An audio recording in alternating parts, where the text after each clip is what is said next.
Single sign-on, or SSO, adds security and convenience for your users so they can sign into their applications. And the public preview is now open for Azure's Windows Virtual Desktop to take full advantage of SSO. So let's get it set up. I'm Dean Cifola, and this is the Azure Academy. Here's our list of prerequisites. We're going to need some certificates from your own Active Directory certificate authority, and before you ask, no, you cannot use an online certificate authority for this. The CA needs to be a member of your Active Directory, and you need to have enterprise admin rights in order to get that working, which means no Azure Active Directory domain services. Second, you're going to need Active Directory Federation services, also known as ADFS. Now, unlike the certificate authority and the templates that we're going to issue from it, ADFS should be set up from a certificate that's given to you from an online publicly trusted certificate authority. Because what's going to happen under the covers is this service communication cert is going to be taken by ADFS and create an SSL cert that WVD requires to be publicly trusted, or else this isn't going to work. Another ADFS best practice is to use group policies in your environment to push out your ADFS servers into your security zone that's trusted. That way your authentication and logon options will just pass your logon username and password directly to ADFS. And your ADFS servers are going to need those WVD PowerShell modules installed on them, and it is recommended to secure your ADFS environment with a web app proxy, although I won't be covering that deployment in this particular episode. If you're interested in a video on web app proxies with ADFS, give me a comment down below. Next, we're going to need to configure Azure AD Connect to use your ADFS farm, and then finally, the clients. As of this recording, only the Windows desktop client and the HTML5 web client are supported. So step one, let's build our certificate authority. Now, if you've already got a certificate authority in your environment, that's the one you should use, and you can just skip ahead in the YouTube timeline to the next chapter. For the rest of you, log on to the server that you're going to make your certificate authority and open up the Windows Server Manager. At the top here, you want to click on Manage and then Add Roles and Features. This will be a role-based installation, so click Next. The server that you're on will be the one that's selected first, so click Next again. And in the Roles checkbox, go ahead and select Active Directory Certificate Services. And be sure that you have the included Management Tools box checked. You're going to need those as well. Then click the Add Features button, and now click Next and then Next one more time. And here's all the different roles for your certificate authority. So we want the top one for sure, certificate authority, and then optionally you can add the certificate authority web enrollment. This will give your users a web page where they can request new certs from. And if you choose not to do that, that's okay, because I'm going to show you another way to request certs later on. Once all that's done, you'll have this little link here. You can click to configure your new CA. Now, our particular CA in this use case needs to be an enterprise CA, which simply means that it's attached to your domain. And you're going to need enterprise admin credentials in order to set that up. So go ahead and put that in and click Next. And then you want to select the roles that you picked earlier, in my case, certificate authority and web enrollment, and then click Next. This does need to be an enterprise CA, not a standalone, and then click Next again. And since this is your first certificate authority, this will need to be a root CA, and then you will need to add a new private key. Here on the cryptography page, I'm going to set the key length here for 4096, and I'm going to use SHA-256 as my hash algorithm, and then click Next. On the CA name page, I'm just going to take all of the defaults here and click Next, and the default of 5 years is just fine for me. Click Next, and then I'm also going to take the defaults on all the database settings, and then just review everything and make sure it's right for you, and click Configure. Once all of that's done, under the Tools menu in your Server Manager, you'll have Certificate Authority. Now we're going to have some more certificate templates and things we have to do on our CA, but now let's set up ADFS. Now, if you already have ADFS set up in your environment, just like with the CA stuff earlier, you can skip ahead in the YouTube chapter to the next part. But for the rest of you, there's a few prerequisites. One is we're going to need a PFX file in order to set up ADFS. Now this should come from an online certificate authority. Okay, this goes beyond necessarily a WVD setup, like is the focus of today's video. Other prerequisites that you're going to need are DNS records. So in my Active Directory's DNS, I want to right click on my domain's forward lookup zone and select Add New Host. And ADFS is going to be the name for that, and I'll give it my internal private IP address, and that'll take care of all the requests inside my network. But WVD is also accessible from the internet, so you're going to need to add a record for ADFS in your public DNS. Mine is hosted in Azure, and here is my Azure DNS zone. So I'll click to add a new record at the top, give it a name over here of ADFS. This type is going to be an A record, and for this I'm going to use an alias record set. This allows me to tie this record to the public IP address of this Azure resource. The nice thing about this is if my public IP address ever changes, the record will be updated automatically. So go ahead and select the correct IP address for that, and then hit OK at the bottom. So with that, we're ready to set up ADFS. And just like we did with our certificate authority, you want to click the Manage at the top and then Add Role and Feature. Select Active Directory Federation Services and click all the adds and nexts. Once that's all set up, now we need to configure the role. On the welcome screen, the first option that should be selected is to create your first Federation server, and then click Next. Add the appropriate credentials in your environment and click Next. Click the Import button and grab your PFX file that we created earlier. Give it your password so you can unlock that private key, and then provide a name for your Federation server. I'll call mine Azure Academy and click Next. Now, the recommended way to set up ADFS is with a group managed service account. This is a special account that gets created in your Active Directory and is registered with a service principal name or SPN. I'll call mine ADFS and click Next. And when setting up ADFS, you have two options for your database. The WID, or Windows Internal Database, which is what I'll use today, and that's okay in your lab environments, or you can use a SQL Server database.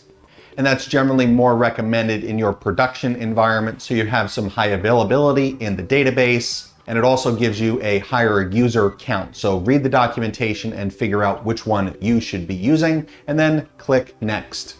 And on the review screen, not only make sure everything looks good, but you can also click this button to view the PowerShell script that's going to create all of this, so you can save it for future reference and automate yourself. Click Next when you're ready, and that's going to go through a final prerequisite check and just make sure that everything is good to go. And you should end up with a screen that looks like this. When you're ready, click Configure. And in the Server Manager, you'll find the ADFS console. Now that that's done, we need to set up the PowerShell modules for Windows Virtual Desktop. And I've already got the command written out here, just pulled from the Azure documentation.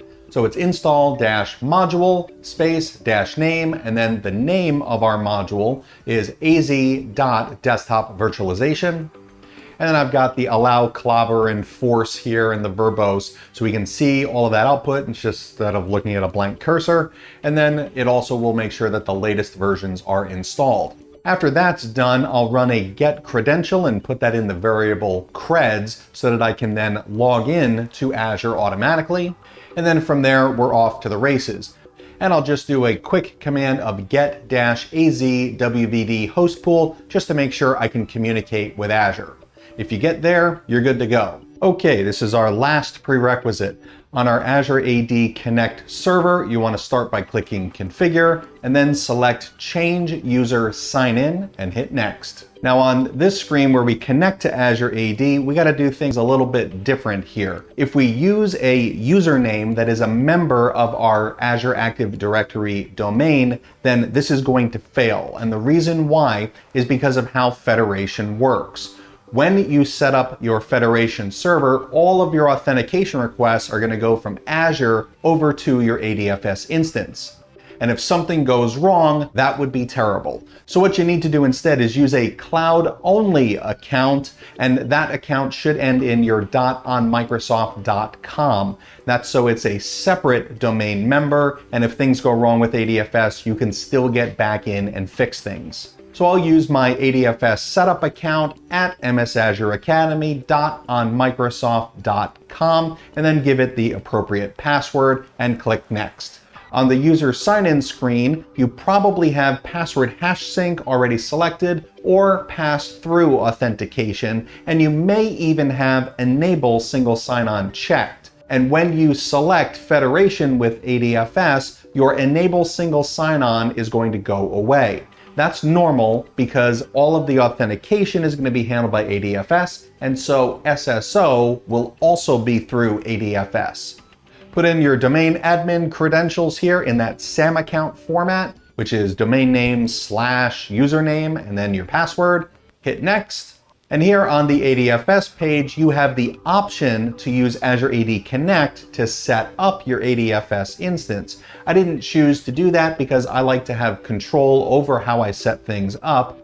And since we've already completed that step, we'll choose to use an existing ADFS farm. And now you can click Browse here and type in the name of your ADFS server and then hit Next. On the Azure AD domain screen, you want to select your domain name from the drop-down, and you should get this same thing at the bottom here. And this is usually where you'll see an error at the bottom if you didn't use the right global admin account at the beginning. But if you're good to go, click Next. Azure AD Connect is going to go through and set up everything that it needs to, and you will have a checkbox there to start synchronization once the process has been complete. And when you're ready, click the Configure button, and then we have to verify that our connectivity is working. And we've got two verifications here. So the one is an internal check, and then the other is an external internet-based check to make sure that your ADFS is working correctly. And when you click verify, everything should hopefully look good, and then you can click exit. Back on our internal certificate authority, there are two certificate templates that we need to publish in order for single sign-on to work. So over here on the left in our CA, we want to right-click on certificate templates and click manage. Now find your Exchange enrollment agent offline request and right-click on that and select duplicate template. Switch over to the General tab and give it a name of ADFS Enrollment Agent. Then go to the Security tab and click Add. We want to change our object types again and select Service Accounts and then click OK. And depending on how you set up ADFS earlier, if it was with Azure AD Connect, you'd want to find the AADC SVC $, or if you set up ADFS manually like I did, it would be the ADFS SVC. Click OK on that, and you should have the rights of read, enroll, and auto-enroll. Then click OK to save. Now we want to repeat the process for our smart card login. So right-click on the smart card login and select duplicate template. Go over to the General tab and give it the name of ADFS SSO. And since this cert is requested on demand, I suggest changing your validity period to 8 hours and the renewal period to 1 hour. Select the Subject Name tab and then make sure that Supply in the Request is selected. And if you see a warning message, just click OK to that. Then go over to the Issuance Requirements tab and set the number of authorized signatures to a value of 1. And for the application policy, select Certificate Request Agent, then jump over to the Security tab and click Add. Click to add your object type of service account, just like we did before, and give it the same service account name. In the permissions at the bottom, grant read, enroll, and auto-enroll. Click OK and close the Certificate Templates window, and now right-click once more on the Certificate Templates on the left, go to New, and then select Certificate Template to Issue. Find your ADFS Enrollment Agent and ADFS SSO, select those, hit OK, and now they should be in the list with all the rest of your templates.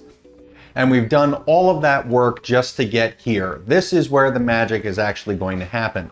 So back on our ADFS server, we're going to set that up to use our brand new certificate templates and set up a relying party trust for our WVD SSO. And then we're going to store those secrets around all of that in an Azure Key Vault.